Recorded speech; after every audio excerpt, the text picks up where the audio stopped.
guys doing? All right, 3 o'clock-ish, right?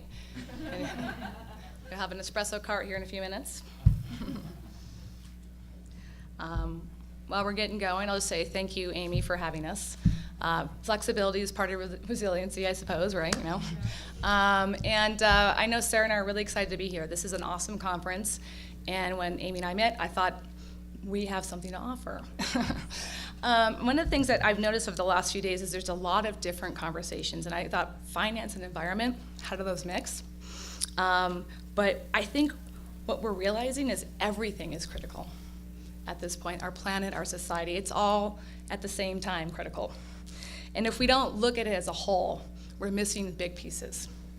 And our take, we see is business is really the constant today.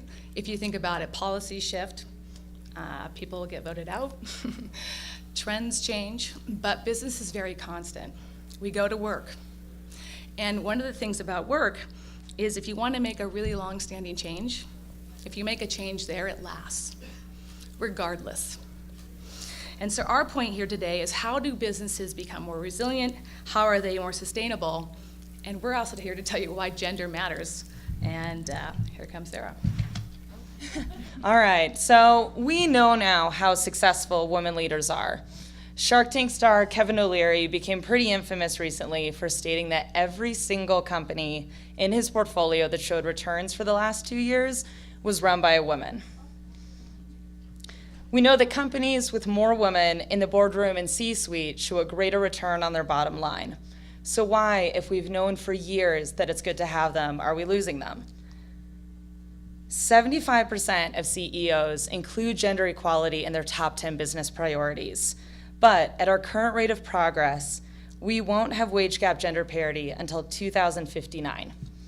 At the current rate of progress, it would not be your daughters that stand the same chance as your sons of becoming one of your board directors. It's not your granddaughters that would stand the same chance as your grandsons.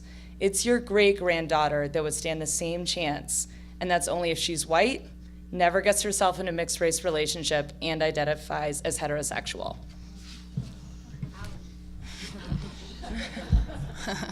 Light stuff today. So what's going wrong and why does it matter? Let's take a look at a typical woman in her career life journey. We'll start off with college. There are more women college graduates today than men. However, when she goes to get her first job, she's offered a 7% less salary than her male counterpart right out of school. Even in those early stages of her career, well before family responsibilities will enter the picture, she's 30% less likely to get promoted out of her entry-level role within her first 5 years. So within 6 years, this one's a new one, 30% of American women state that they're actually considering leaving the workforce within a year. 6 years out, they're like, we're done. So we're not even at family leave yet, right? We're not even there where you start, everyone's excuses are family, right? You hear we're the babies. We're not even near it. But family, we now know, we have the only developed nation in the world that doesn't have guaranteed paid family leave, so it definitely affects her. This one got me, at least, this is the one that got me because I'm in my 40s. By the time you're in your 40s, the average male college graduate is earning 55% more than his female counterpart. Yeah, it's a big number. And if you manage to get all the way through and you get to the top, you're definitely tokenized as the only woman. So, I don't know, this is gonna be a fun one. How many of you guys caught this Audi ad? But it was pretty cool during the Super Bowl. Did anybody see it? All right, we'll play it real quick. So where did he go? Did he leave? He needs to press play. Someone hit play? Good timing, bathroom break. That's cool, I quit too. Aaron, you might need the help. Aaron's right behind you right now. Aaron's right There we go. All right. Good, thank you. Can we turn volume up? It's kind of big about the volume. Do I tell her that her grandpa's worth more than her grandma? That her dad is worth more than her mom? Do I tell her that despite her education, her drive, her skills, her intelligence, she will automatically be valued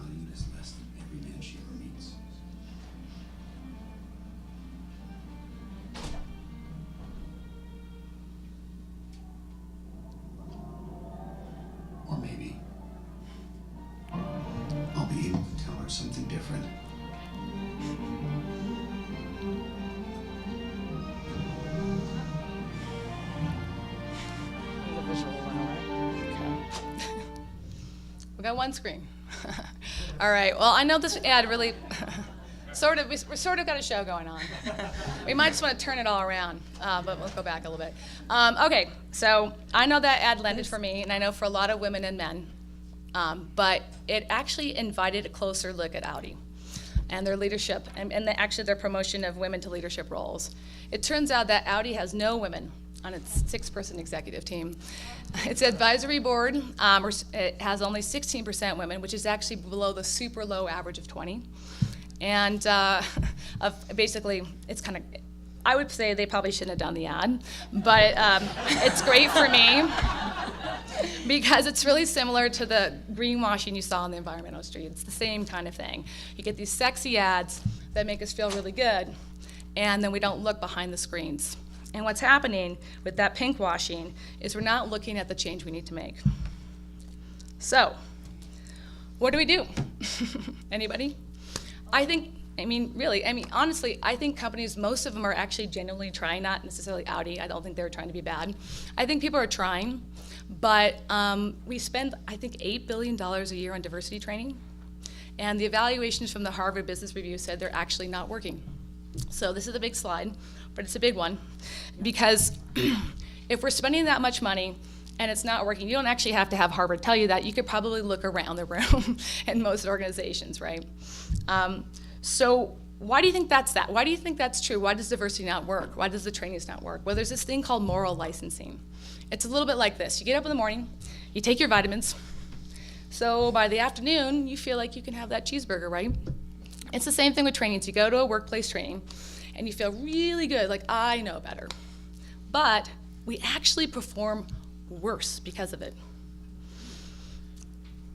Any ideas why? One big reason is that we're ignoring the biggest part of our brains that makes up to 90% of our decisions, our subconscious. So our brain takes in 11 million pieces of information every single second, but we can only process 40. The rest goes into this file folder of our subconscious, and it has 6 times more information back there than our conscious brain. And so what happens is the complex stuff that we have to process, we can't process. So what we think is our gut is actually not our gut. So what happens is I'm looking at you guys, and I say, you know what, ultimately this isn't going to impact how I feel about her right there and how I perceive what she's saying is to be true or not. It'll affect whether or not I think what you're capable of and how much I want you around me. Sorry. And so why does that end up mattering? Well, let's look at what happens when women adopt the lean-in approach made kind of famous by Sheryl Sandberg. We've put a lot of pressure on women lately to change their own behaviors in order to close the gender gap, right?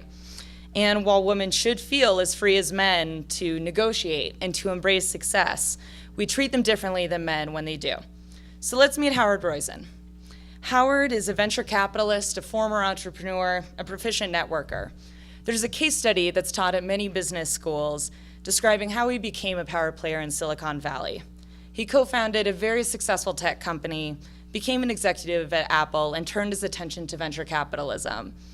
He eventually became a board member of several prestigious companies, hangs out with Bill Gates, maintains this very extensive network. After studying the case, students were asked to evaluate Howard's performance.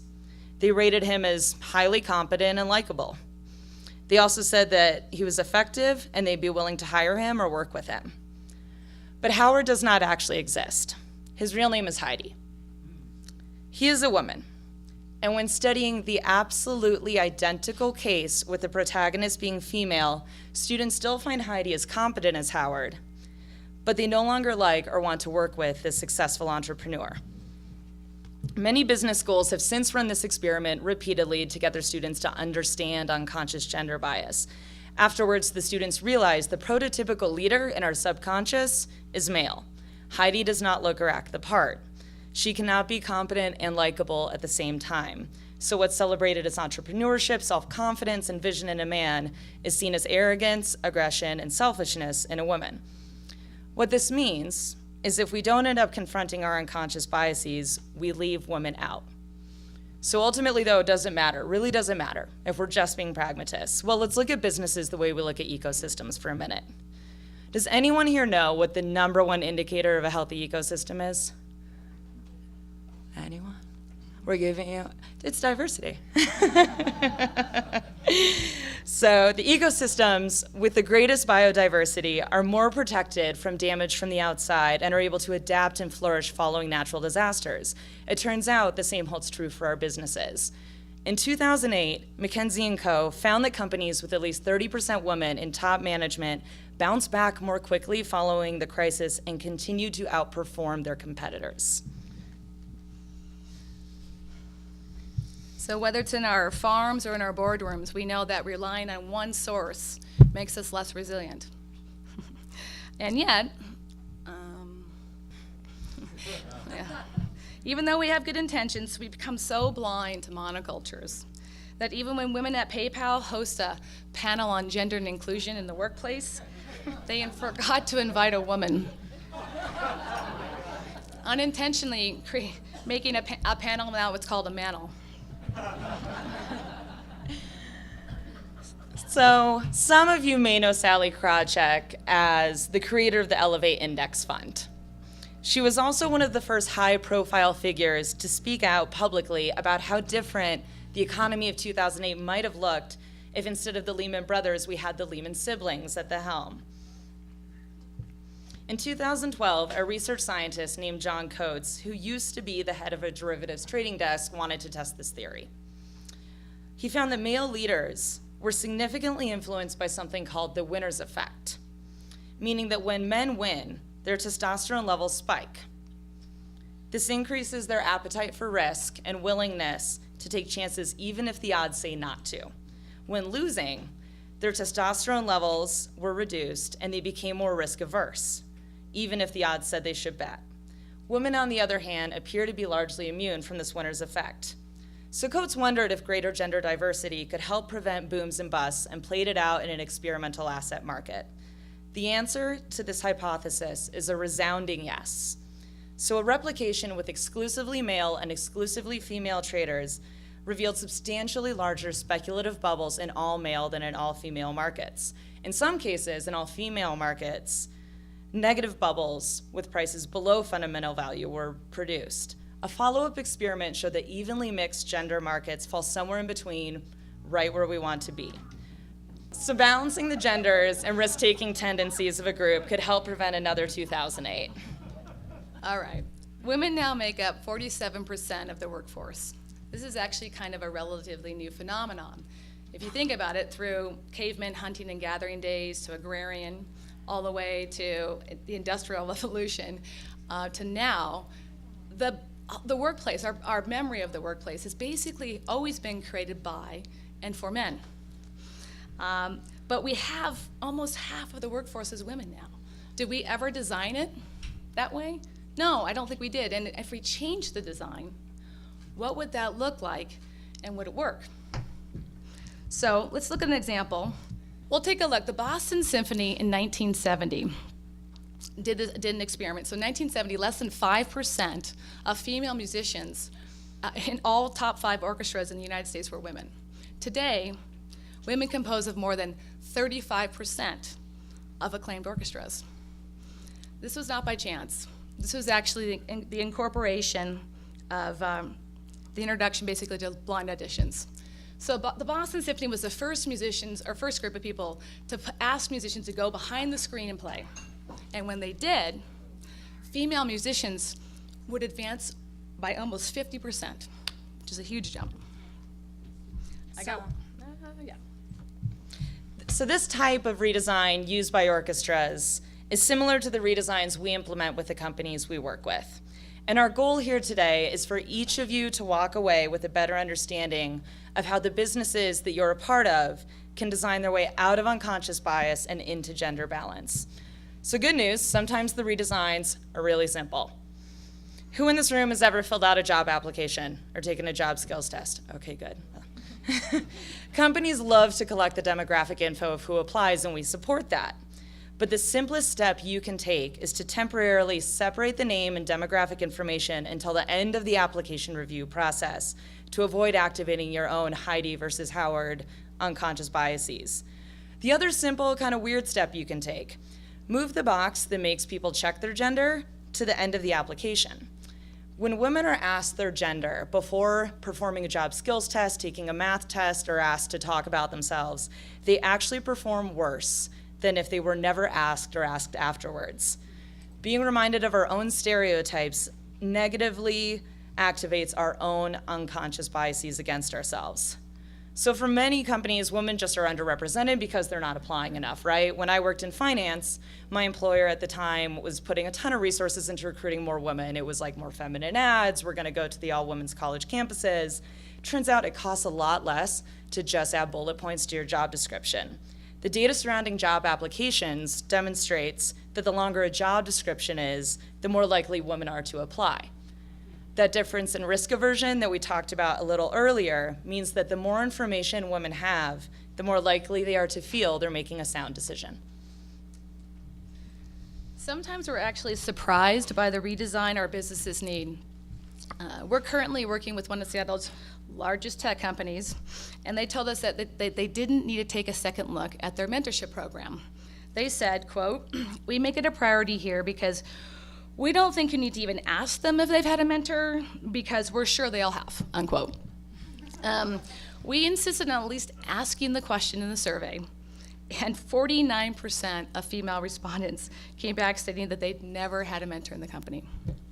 While their leaders had publicly stated that we support mentorship, they didn't back it up with design and measurement.